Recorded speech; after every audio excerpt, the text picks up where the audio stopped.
خلية النحل أكتر حاجة محبوبة ومشهورة عند كل الناس. هنعملها النهاردة بطريقة قطنية وجميلة جدا.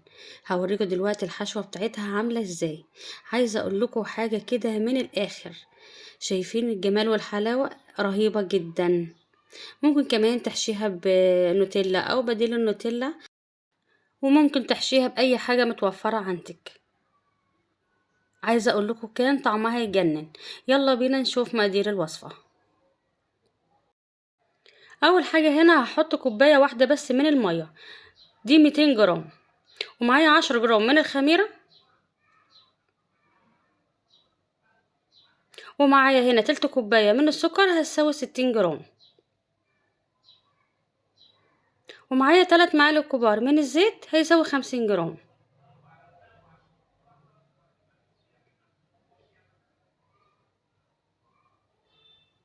ومعايا هنا رشة من الملح، ومعايا معلقة كبيرة من الخل، وهقلبهم كويس جدا كده مع بعض.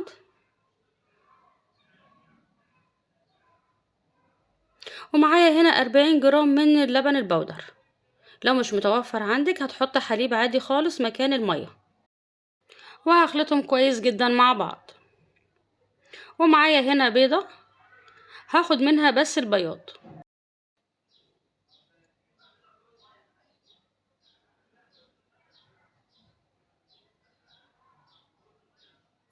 وهضيفه للخليط، وهخلي الصفار هنا لدهن الوش خلية النحل علشان بيديها لون جميل جدا. لو عايزة تستغنى عنها مفيش مشكلة. وهخلط المقادير كلها بتاعتي مع بعض كده. ومعايا هنا 4 مجات بالظبط دقيق، يعني هيساوي 475 جرام.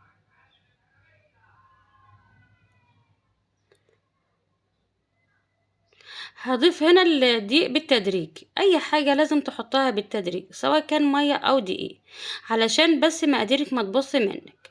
انا هنا هعجن بايديا، ولو احتاجت مني مية هحط لها، وهقول لكم هتاخد قد ايه مني بالظبط.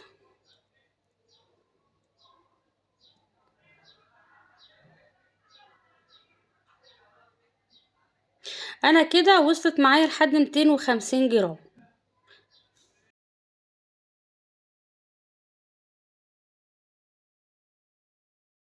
انا عايزه العجينه بتاعتي تلزق تمام، علشان لما تدخل الفرن معاكي تبقى هشه وطريه. معايا هنا 50 جرام من الزبده، والزبده هنا فايدتها ان بتدي طراوه ونعومه للعجين بتاعنا. انا هطلع العجينه من البوله وهدلك العجين كويس جدا، والخطوه دي مهمه. عايزه العجينه بتلزق بالشكل ده وتمط معاكي كده، العجينه بتاعتك ناجحه 100%. هكور العجينة واحطها في البولة، وهسيبها حوالي 45 دقيقة او لحد ما يتضاعف حجمها، طبعا على حسب المكان اللي انت حطها فيه. خلاص العجينة بتاعتي اتخمرت اهي بالشكل ده. هجيبها كده وهقطعها. طبعا انا هنا هعمل القطع بتاعتي حوالي 25 جرام. لو انت عايزة تقللها عن كده هتعمليها حوالي 20 جرام براحتك. انا هنا هعملها على 25 جرام الكرة بتاعتي. ولو وصلت لحد هنا من الفيديو اعملي لايك وشير وسبسكرايب علشان يوصلك مني كل جديد، وكومنت محفز كده حلو زيك علشان يشجعني، وحط اللايك علشان اللايك كلنا عارفين ان هو بيرفع الفيديو.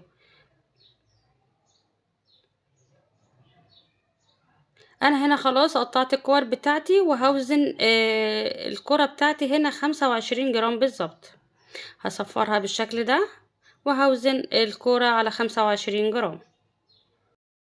ولو مش متوفر عندك الميزان هيبقى بالنظر. حاولي تخلي الكور بتاعتك كلها متساوية قد بعض. انا هنا هقطعها على 36 كورة، ومقاس الصينية بتاعي هنا حوالي 33 سنتي. تمام. انا هخلص الكمية بتاعتي وهرجع لكم. انا خلاص الكميه بتاعتي كلها، طبعا هغطيها علشان العجينه ما تنشفش مني واقدر اشكلها بكل سهوله. انا جبت الصينيه بتاعتي هنا، وطبعا دهنتها دهنه خفيف جدا وحطيت فيها ورقه زبده، ومعايا هنا بديل النوتيلا. لو انت عندك اي حشوه متوفره عندك تمام زي الفل. انا بفرد العجينه بتاعتي وبحط فيها بديل النوتيلا، ولو حابة تحشيها بجبنة زي الفل مفيش مشكلة خالص. طبعا حسب المتوفر عندك ما توقفيش. هنا بقفلها كويس جدا علشان اثناء التخمير ما تفتحش من العجينة ويطلع منها كل الحشو. وهنعمل واحدة تانية مع بعض. عايزة اقول لكم يا جماعة والله العظيم كانت تحفة وهشة بطريقة رهيبة جدا. اتمنى تجربوها وتكتبوا لي في التعليقات ايه رأيكم فيها. انا عايزاكم تعملوا عندي جولة في القناة، ان شاء الله فيها حاجات كتير جدا هتعجبكم. طبعا كلكم عارفين ان انا عندي مصداقية للناس اللي جربت حاجتي. مش بنزل فيديوهات وخلاص، انا بنزل الحاجة اللي بتعجبني ولازم تكون عجباني وعجباكم، واتبسط جدا من الناس اللي بتجرب حاجتي وتنجح. انا كده هخلص الكمية بتاعتي، انا خلصت الصف الاول تمام، وهعمل معاكم كورتين من الصف التاني وهكمل الكمية لوحدي كلها.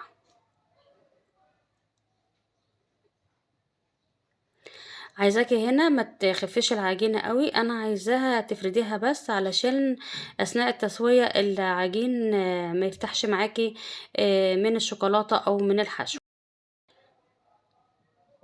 جربيها، طبعا احنا عارفين ان تنفع مثلا سناك عشاء بالليل، بتبقى حاجات حلوة قوي. احنا بنحاول نعمل حاجات اقتصادية على قد الايد، مش مكلفة. معلش طبعا احنا عارفين كلنا ان الحاجة غالية جدا. فحاولي تعملي كل حاجة في بيتك علشان نظيفة ورخيصة وغير كده ضامنين حاجتنا. هخلص الكمية وهرجع لكم. انا كده خلصت الكمية بتاعتي، هسيبها تختمر وهقول لكم خدت معايا قد ايه بالظبط. معايا هنا دهن الوش، معايا هنا بيضة الصفار البيضة اللي احنا خدناه من البيضة، ومعايا 3 معالق من اللبن. تمام، ممكن تستغنى عن البيض لو حابة. ومعايا رشة من الفانيليا. تمام، ومعايا كمان معلقة من الخل. خلاص العجينة بتاعتي اتخمرت اهي كلها لزقت في بعض. بدهنها كويس جدا بصفار البيض واللبن، علشان عارفين طبعا ان صفار البيض واللبن بيديها لون كويس جدا وجميل، وفي نفس الوقت بيديها طراوة. هرش عليها سمسم. طبعا انت لو عاملة نص جبنة ونص نوتيلا فهتعملي بحبة البركة ونصها التاني بالسمسم. هدخلها على الفرن حوالي على 180 درجة، وهوريها لكم اثناء التسوية. وده شكلها في الفرن كده. خدت معايا 25 دقيقة بالظبط. طلعها من الفرن وهنسقيها بالشربات مباشرة. تمام، هنا الشربات بتاعي كان عبارة عن كوباية ونص من السكر وكوباية من المية ورشة فانيليا يغلوا 5 دقايق. ممكن تدهن الوش بالعسل او باللبن محلى مكثف زي ما انت عايزة. شايفين الطراوة رهيبة جدا. عايزة اوريكم دلوقتي وهنقطع واحدة مع بعض. بجد رهيبة، حاجة كده عاملة زي السحاب، قطنية وهشة بطريقة يعني مش قادرة اعبر عنها. بصراحة هي كانت واحدة ورا واحدة مكناش قادرين نقاوم من جمالها. شايفين الحشوة بتاعتنا ما خرجتش برا علشان التسوية مظبوطة، وحطينا الحشوة بتاعتنا في النص من غير ما نرق العجينة بتاعتنا. عايزة اقول لكم فعلا تستاهل التجربة.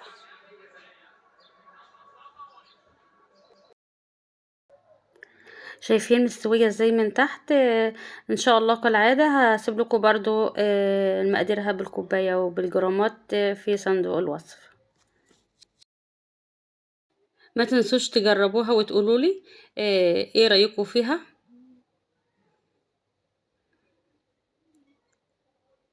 شايفين؟ لا مفيش اجمل من كده.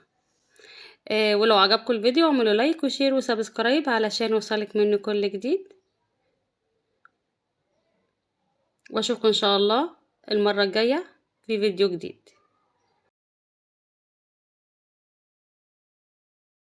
ودلوقتي اقول لكم باي باي.